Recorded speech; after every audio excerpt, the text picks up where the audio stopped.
Salam, hər vaxtınız xeyir olsun əziz müəllimlər. Sertifikasiya imtahanını uğurla başa çatdıran bütün müəllimlərimizi ürəkdən təbrik edirik. Müsahibə mərhələsində isə uğurlar arzu edirik. Müəllimlər, bu günləri sizlərə 18 iyunda kurikulumdan imtahana düşən sualı dəqiq izahını verəcəm və bununla da bütün inteqrasiyaya aid sualları rahatlıqla tapa biləcəksiniz. Ancaq İzaha keçməmişdən öncə onu bildirmək istəyirəm ki, indidən kanalımıza abunə olun ki, müsahibə haqqında bütün məlumatları, dərsləri siz də izləyə biləsiniz.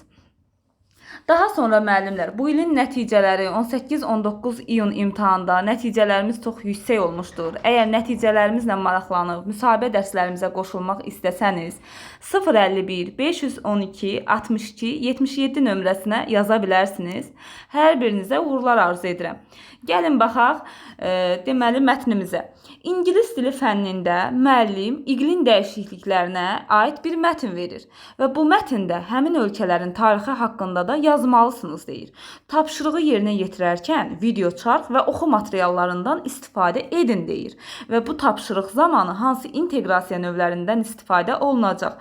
Müəllimlər, deməli İngilis dili fənni müəllimi iqlim dəyişikliklərinə aid bir mətn verir şagirdlərə və şagirdlər həm ölkələrin tarixi haqqında yazmalıdır, həm yazarkən oxu materiallarından da istifadə etməlidirlər. Deməli, yazmaq və oxu varsa, məzmun xəttlərini əlaqələndirir də müəllimlər. Oxu və yazı məzmun xətti Azərbaycan dilində, həmçinin İngilis dilində. İki məzmun xəttini əlaqələndiririksə də biz hansı inteqrasiya olacaq? Əlbəttə ki, fənn daxilinin üfüqi inteqrasiyası olacaq da müəllimlər. Biz demişdik ki, üfüqi inteqrasiya iki məzmun xətti arasında olan əlaqədə olur. Bəs şaquli inteqrasiya isə müəllimlər siniflər arası inteqrasiyadır, ancaq eyni fənn daxilində. Yəni, yalnız ya Azərbaycan dili, ya ədəbiyyat, ya fizika daxilində olacaq, ancaq siniflər arası olacaq. Buna deyilir şaquli inteqrasiya. Aha, burada dedik fənn daxili üfüqi inteqrasiya var. Çünki yazı ilə oxunu əlaqələndirir. Bəs başqa hansı inteqrasiya var müəllimlər? Əlbəttə ki, fənlər arası. Niyə?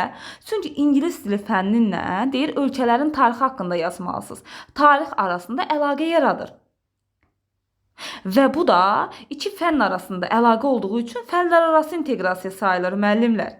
Və cavabımız olur C variantı, fənn daxili üfüqi inteqrasiya və fənlər arası inteqrasiya.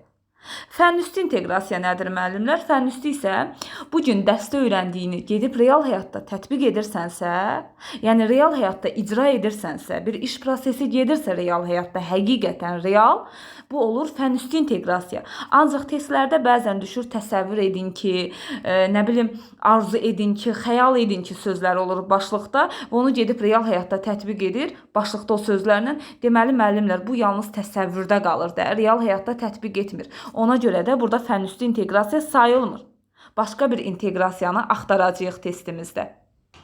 Müəllimlər, bura qədər dərslərimizdə bu inteqrasiya haqqında təlim nəticələri, üsullar, qiymətləndirmə, taksonomiya haqqında qısa və ətraflı dərindən izah istəyirsinizsə, MİQ imtahanına və sertifikasiya imtahanına qədər bizim şəxsi nömrəmizə yaza bilərsiniz. Nömrəmizi bir daha buradan qeyd edim. 051 512 62 77 nömrəsi ilə əlaqə saxlayıb minimum qiymətə maksimum nəticə göstərə bilərsiniz. Bizim keyfiyyətimiz, bizim nəticələrimizdir müəllimlər. Hər birinizə uğurlar arzu edirəm imtahanlarda. Sağ olun, salamat qalın.